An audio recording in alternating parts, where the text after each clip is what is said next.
Saya akan mulai dengan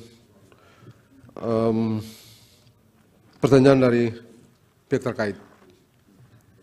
Pak Oto, saya mulai dari situ.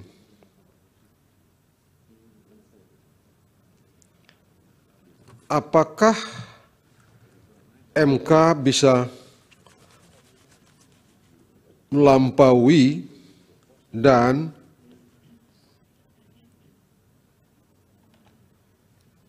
kewenangan yang sudah diatur oleh Bawaslu, bisa sudah diatur dalam apakah kewenangan-kewenangan yang telah dibagi kepada termasuk kepada Bawaslu bisa diperluas oleh Mahkamah Konstitusi dalam kasus Akuo. Saya berpendapat tidak.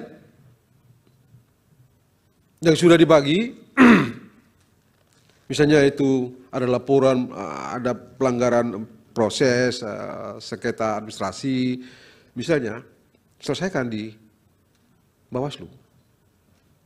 Tidak ke MK. Intinya, yang sudah ditegaskan, sebut saja, sengketa proses, itu wewenangnya Bawaslu, selesaikan Bawaslu. Apa konsekuensinya kalau sudah tahu itu sengketa tidak dilaporkan, atau tidak diajukan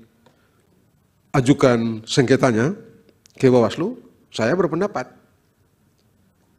orang yang merasa dirugikan itu melepaskan haknya. Tunduk dan terikat pada seluruh konsekuensi hukum yang timbul dari akibat melepaskan hak itu. Begitu yang mulia. Satu.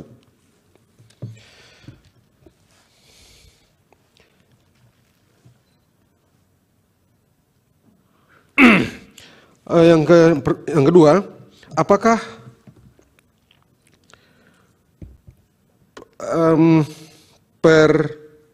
pengangkatan penjabat-penjabat gubernur, bupati, dan wali kota itu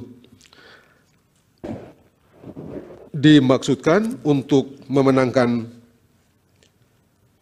sebut saja, Pak Prabowo dan Pak Gibran dalam Pilpres? Saya berpendapat tidak. Bagaimana caranya memenangkan orang itu dengan cara mengangkat pejabat gubernur, terus Pak Prabowo dengan Pak Gibran menang? Bagaimana caranya? Satu. Yang kedua, ini perintah undang-undang. Kalau tidak diangkat karena takut nanti pejabat-pejabat itu akan memenangkan atau menyalahgunakan wewenang atau apapun yang dapat disebut atau disamakan dengan itu, terus tidak diangkat hanya karena takut jangan dituduh untuk memenangkan Pak Prabowo dengan Pak Gibran. Terus apa yang mesti dilakukan? Dan kalaupun terjadi dalam kenyataan real, konkret, itu terjadi tindak tanduk yang dinilai menguntungkan, tindak tanduk itu harus diperiksa. Tidak boleh ngomong-ngomong, harus diperiksa oleh aparatur yang diberi wewenang untuk memeriksanya. Sepanjang tidak ada itu, kalau urusan persepsi, oh silakan aja. Karena politik kan urusannya persepsi. Dalam hukum urusannya bukti.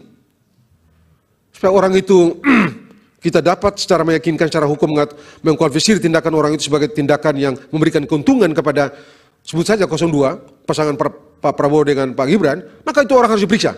Kalau tidak diperiksa, Anda terima. Kalau cuma ngomong-ngomong, nggak bisa ngomong. Ngomong-ngomong itu tidak punya nilai apa-apa. Jadi sekali lagi, apalagi misalnya ada kenyataan empirik sebagaimana disebutkan oleh Pak Oto tadi,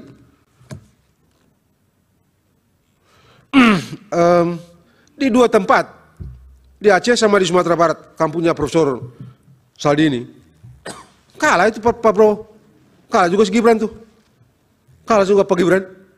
Karena apa memang di kampungnya Profesor Saldi sana tidak ada pejabat? Apa tidak ada? Ada juga. Maka mereka bilang lebih banyak lagi. Coba, bagaimana coba menjelaskan itu? Ada satu hal yang bersumber dari hal yang sama, tapi outputnya berbeda. Jadi ini mesti ada urusan ini memberikan keuntungan berpihak kepada pasangan calon nomor 2, tidak bisa diomongkan saja. Kalau itu ditemukan ada tindak tanduk yang dinilai dengan penelaran yang logis menyimpang, periksa itu orang. Undang-undang memberikan kewenangan itu kepada semua orang. Kalau tidak dilakukan itu, maka orang itu harus dianggap menerima kenyataan itu, tunduk pada seluruh konsekuensi hukum yang timbul dari melepaskan hak itu. Begitu yang mulia.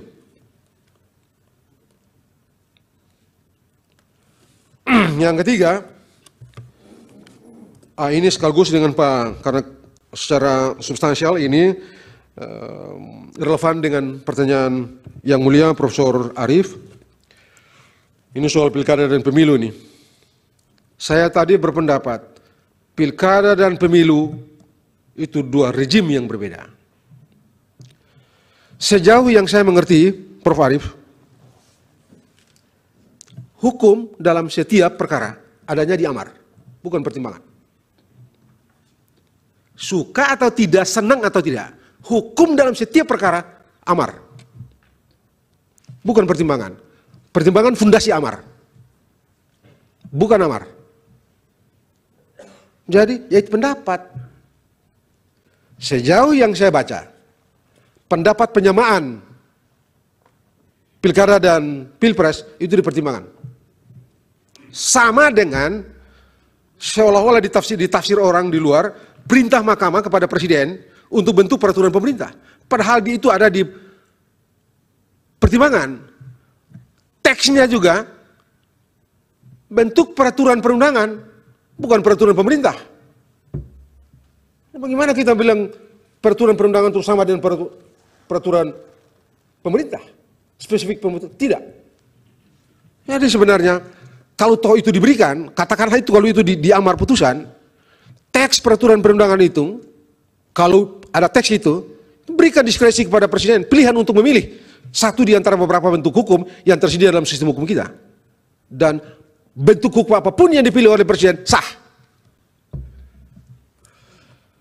Yang mulia Profesor Arief, karena ini berkaitan sekaligus tadi itu, Prof, saya tidak menunjuk Slamet, almarhum Slamet Effendi Yusuf itu. Saya menunjuk putusan pertimbangan yang dipakai di Mahkamah Konstitusi itu justru menunjuk putusan pendapatnya Profesor Pak Slamet. Perdebatan itu panjang. Saya kutip di dalam sini. Banyak itu perdebatan. Ada Rosna Niar, ada Rosna Niar, ada beberapa orang. Banyak perdebatan itu. Kalau itu ditelusuri seluruhnya, itu pun cuma di perdebatan di pasal 22E yang melahirkan pasal 22E. Padahal soal itu juga dibicarakan dalam pasal 24E yang melahirkan pasal 24C. Jadi kalau menyimpulkan kewenangan Mahkamah Konstitusi mengadili pemilu hanya dengan menunjuk pada pemilu, perdebatan mengenai pemilu, bagi saya tidak valid. Dengan segala hormat saya pada yang mulia Profesor Arief, tidak valid. Dari segi cara menarik kesimpulan, keliru. Premis mayor dan premis minornya tidak tepat. Begitu yang mulia. Jadi sekali lagi, pilkada dan pemilu itu dua hal yang berbeda. Tidak bisa disamakan. Karena tidak bisa disamakan, hal-hal yang urusan pilkada aja. Jangan gabung dengan pilpres. Jangan mahkamah ini ambil hal-hal pilkada itu putuskan pakai dasar untuk putus pilpres ini. Salah.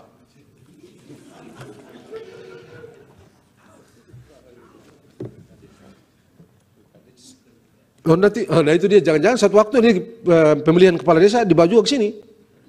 Kan celaka juga kita nih. Dan itu apa? Supaya mahkamah ini betul-betul top.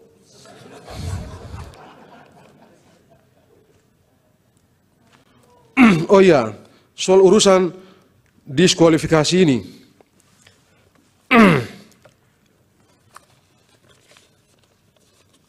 Apakah mahkamah ini bisa mendiskualifikasi pasangan calon. Sebagai orang hukum, apa dasarnya? Apa dasarnya? Orang itu tidak memenuhi syarat? Ataukah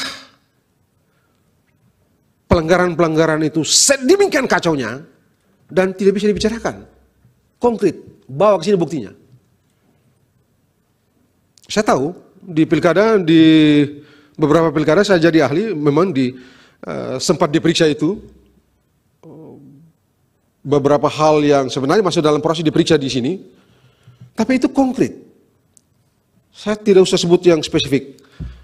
Satu pilkada pada waktu itu dalam perhitungan di KPU itu rusak semua itu C1 itu tipex double tipex sudah diprotes di KPU sidang itu. Di sidang di rekapitulasi KPU masa bodoh. Di sini dipersoalkan. Bagi saya logis.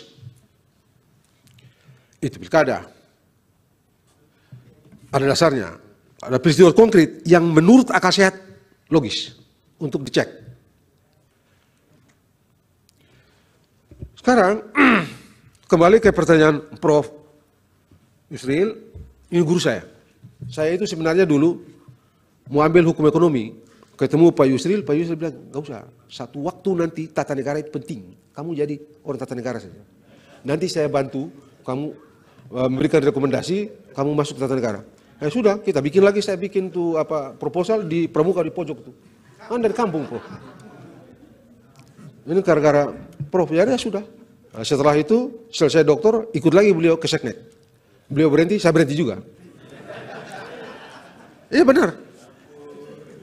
Beliau berhenti dari Seknek, saya berhenti juga. Saya bilang, Prof, beliau nggak mau saya keluar dari Seknek. Saya bilang, nggak, Prof. Saya ini diajarkan oleh orang tua saya, orang yang membawa saya saya tidak bisa tinggalkan orang yang membawa saya dalam keadaan susah. Jadi Prof berhenti, saya berhenti juga. Berhenti saya. Benar. Saya bilang sama Prof. Dilanjutkan jawabannya. Baik. Jadi tidak bisa didiskualifikasi. Suka atau tidak, senang atau tidak. Saya selalu mengatakan, hukum tidak ada urusan dengan suka dan tidak suka. Hukum memaksa kita untuk objektif. Hukum mengharuskan kita untuk objektif. Sebab kalau suka dan tidak suka, rusak. Ya sudah waktunya, Pak Margar itu sudah mau habis. Yang tidak konsisten tadi dijawab. Yang tidak konsisten. Tadi Prof. Sadi sudah jawab.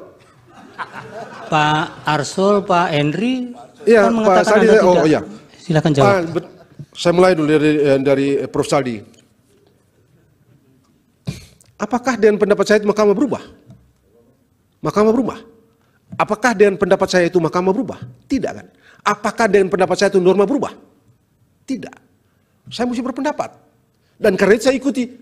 Karena tidak pernah berubah ya seperti ini sikap saya. Tidak berubah.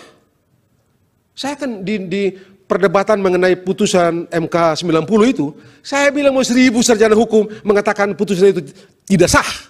Sah itu putusan. Putusan itu saya bisa dikoreksi dengan putusan. Tidak ada dengan cara lain. Jadi begitu Prof. Saldi. Kemudian abang saya, Pak Henry, hormat. Yang terakhir itu 1000% bohong. Salah itu. Itu orang bolak-balik itu. Tidak. Yang saya bilang pilkada 2024 lebih buruk itu 1000% bohong. Orang ngarang-ngarang itu. Kalau Pak Henry sangkal itu, maju ke depan, kita berdua ambil Al-Quran, sumpah. Siapa yang bohong, mati dia. Keluar dari sini mati. Karena itu bohong itu. 1000% bohong. Tidak. Ya, kalau tidak. Saya bilang pemilu 2024 itu jauh lebih baik dari pemilu 2019, betul.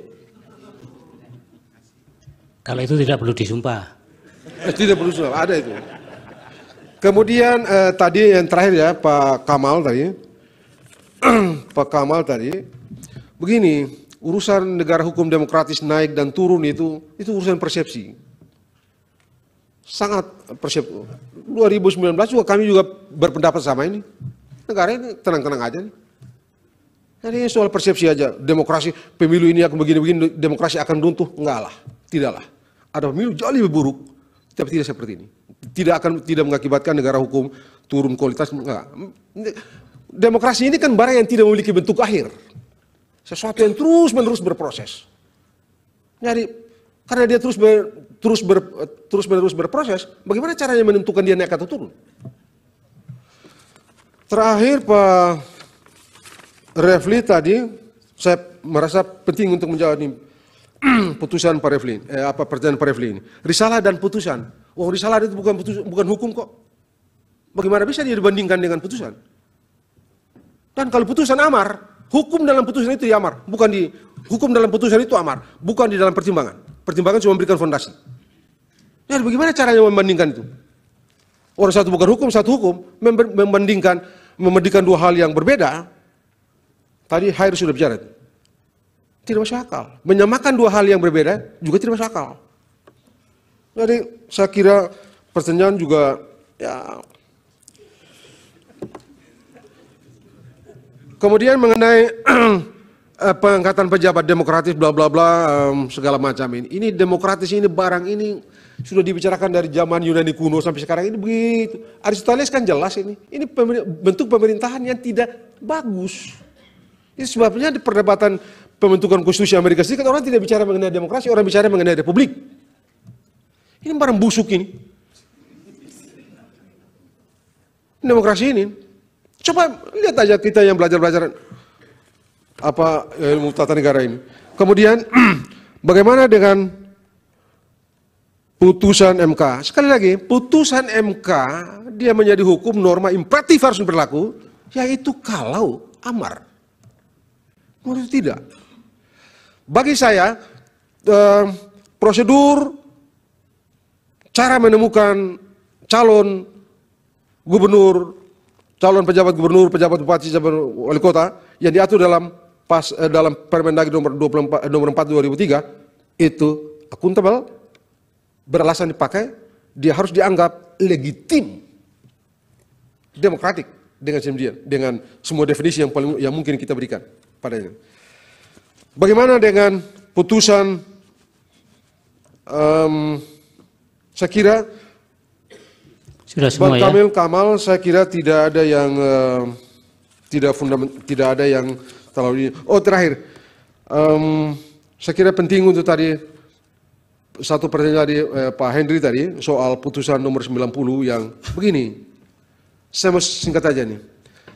Kalau mau sederhana, ada atau tidak ada PKPU yang mengatur syarat itu, tetap saja ada syarat. Mengapa? Karena syarat itu diatur dalam Undang-Undang 7/2017. Dan dalam ilmu hukum, saya cukup percaya, Bapak-Bapak yakin, dan Bapak-Bapak tahu, kalau dasar hukumnya berubah. Syarat itu diatur dalam pasal 169. Pasal itulah yang diuji di sini. Dan diberi tafsir berbeda. Hukumnya berubah, dasarnya berubah. Hukumnya berubah. Kalau tanya bilang itu belum bikin PKPU dan segala macam terus pendaftaran Pak Gibran, pasangan Prabowo Gibran itu tidak sah. Banyak sekali yang tidak sah di Republik ini, Pak. Banyak sekali. Mahkamah Konstitusi ini 2 hari menjelang putusan, menjelang coblos pada waktu 2009, bikin putusan pakai KTP kan, Pak Srusani. Berubah putusan, KPU ubah tuh putusan? Tidak. Pak Yusril dulu uji undang-undang imigrasi, turun selesai, beres, sah.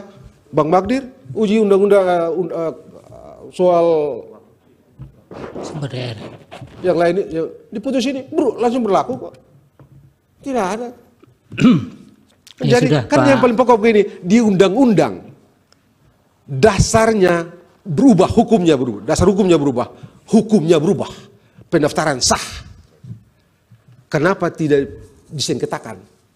Sudah kalah baru ribut. Sudah ya, Kan waktunya fair sudah habis juga. Pak Saya Magari kira itu. itu. Jadi Satu lagi yang mulia, saya punya jawab. Yang mulia, tadi pertanyaan dari yang mulia Hakim Arsul Sani belum jawab berkaitan dengan konsistensi ahli. Oh iya. Ya, penting saya kira untuk dijawab itu. sudah tadi. Kan tadi Sudah jawab tadi, oleh Pak. jawab oleh Prof. Sali tadi itu. Saya punya yang mulia. Yang Udah. dari pemohon 2 yang 286. kedua tadi, coba diulang lagi supaya cepat, singkat saja. Ya, adanya kekosongan hukum di perkara TSM itu. Tidak, Yang saya tidak pelakunya- menganggap ada kekosongan hukum. Sama sekali Ya. tidak menganggap ada kekosongan hukum. Baik, karena ahli itu kadang-kadang kalau tidak yakin melipir-melipir ditinggal itu. Nah, yang digas itu yang betul-betul dia kuasai itu. Itu ahli di mana-mana begitu. Ah, ini Pak Toyo juga ini. Aduh. Ini belum tidur Pak Toyo dari jam 3. Oke. Sekarang tadi panggil saya kan tidur di luar Iya. sana. Waktunya sudah habis, jadi tidak ada dialog lagi. Baik. Tapi yang paling penting Pak Margarito, bahwa putusan MK itu satu kesatuan antara pertimbangan dengan amar. Itu supaya publik tahu. Loh. Tidak ada lagi waktu untuk Enggak fair membantah juga itu. Silakan, waktu sudah habis. Terima kasih Pak Margarito. Mudah-mudahan keterangannya bermanfaat untuk pengambilan putusan ini. Amin. Makasih banyak. Sebelum Pak Margarito meninggalkan tempat, saya izin Pak Ketua. Saya mengatakan 1-2 patah kata. Pak Margarito, terima kasih atas nasihatnya kepada Mahkamah supaya Mahkamah Konstitusi top. Terima kasih banyak. Assalamualaikum warahmatullahi wabarakatuh. Waalaikumsalam warahmatullahi.